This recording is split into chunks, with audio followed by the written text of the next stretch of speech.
Hi, good day. That Ron DeSantis clip, I had something else, I don't know, silly to say here. But that Ron DeSantis clip really irritated me because I bet you can find nowhere in the Affordable Care Act the word Obamacare. Right? Yes. Just saying. Yeah. You're not going to find it in that legislation, but somehow they still use it as a nickname, most of the time derogatory for that legislation. So I'm just saying. Yeah. By the way, your burner phone sounds really good this morning. Fantastic. Yes. Welcome to Albuquerque during the Breaking Bad universe. Right.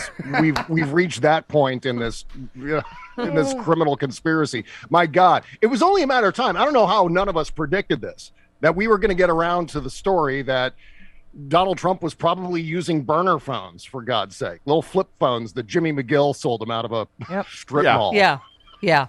I love this. John Cooper said, Anonymous, if you're listening, I hope you're able to find the 7.5-hour gap in Trump's phone log that is missing. Yes, exactly. That we'd ever be talking about a former president of the United States using what every common criminal knows about burner phones. Right on this. But by the way, on the same day, not only do we learn that he was probably using burner phones, but then he goes and asks Vladimir Putin for help again. And yet, Department of Justice is still like, well, I don't know if there's enough.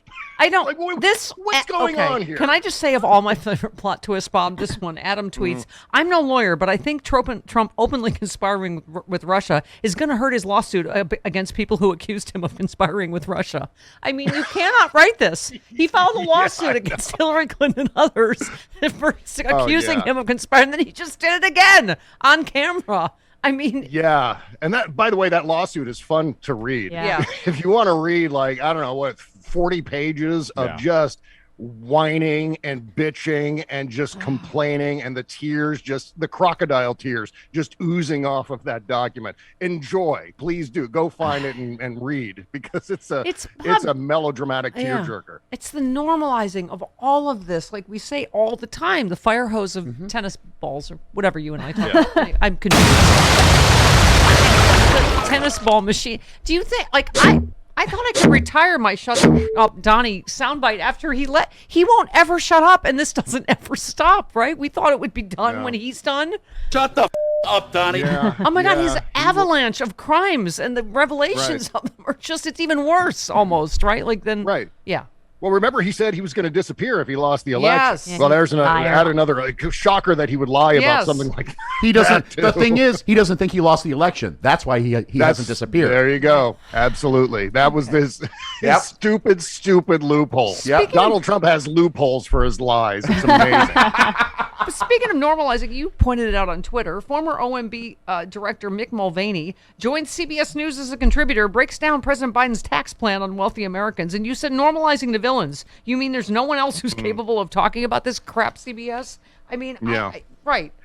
Go ahead. I mean, look, it was a good day for CBS and the Washington Post because of Robert Costa's reporting with Bob Woodward. But then on the same occasion, we find out that they're hiring Mick Mulvaney, and not just as a random guest to pop up in one of the squares. Yes. They actually sat down with Business Affairs and worked out a contract for Mick Mulvaney where there's salary and transportation and catering and all that crap.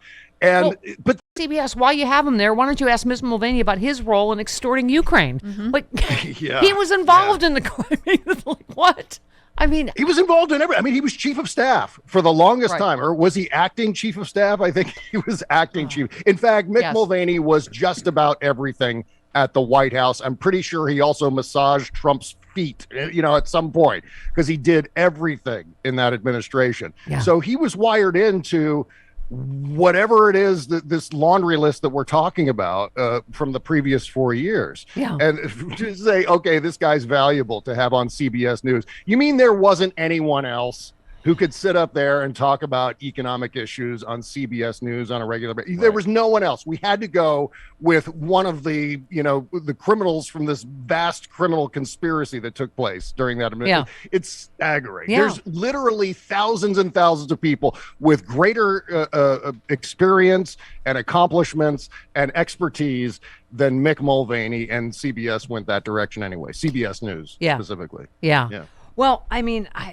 okay. I don't. By the way, I was going to say, I love that you are always so proactive on Twitter about this. You said the most colossal Republican lies are rendered irrelevant by Democratic victory on Election Day. We need to spend less time being upset and more time defeating Republicans at the ballot box. Don't sit at your laptop waiting for your congressperson to fight back. You be the fighter, which I love. And you said democracy isn't just about you personally or what puts lead in your pencil. It's about the greater good. The choice is binary. A Democrat who doesn't participate because me increases the odds of a Republican victory by one vote in each race on the ballot, and not every single vote you cast needs to be backed by a purity test. With democracy on the chopping block, preventing Republican authoritarianism should be sufficient cause to spend 5 to 30 minutes twice a year casting a ballot. This shouldn't be so difficult to grasp. I mean, everybody keeps saying vote like you're Ukrainian, but will we in 2022? Will we realize, because as you always say, the mainstream media doesn't help. Will we realize that we are just as critical a tipping point for our democracy in 2022? Oh, yeah. And I get in trouble when I go down the vote harder path. But this is another one of those cases where we are in a situation that we're being out hustled by the Republicans. You could see it in every single poll. You can see it. You could just sense that as we approach the midterms, from an historical perspective. The last time we approached the midterms like this, it was 2010. And the Democrats got creamed. I mean, we lost that majority. We had a 60 vote, practically, I think it was 59-60 vote majority in the United States Senate. We lost that. Why? Because we didn't turn out. And what did we witness from 2018 and 2020? When we turn out, we win big. There's nothing complicated. There's no great calculus about it. You don't need to be a political scientist to figure out the numbers here. Yeah. So what we all need to do is, as we're rage tweeting, as we're doom scrolling, why don't we turn off Twitter for a couple of minutes every week and go out and register voters, or participate in a get out the vote effort on Election Day. Yeah. Write some ads. Write some ads. Takes. Republicans, coke orgies. Democrats, infrastructure. Coke orgies. And, the response I always get, though, is why should we do that, Bob? The Democrats aren't saying anything that I want to hear personally. They're not making my socks go up and down by telling me exactly what I want to hear.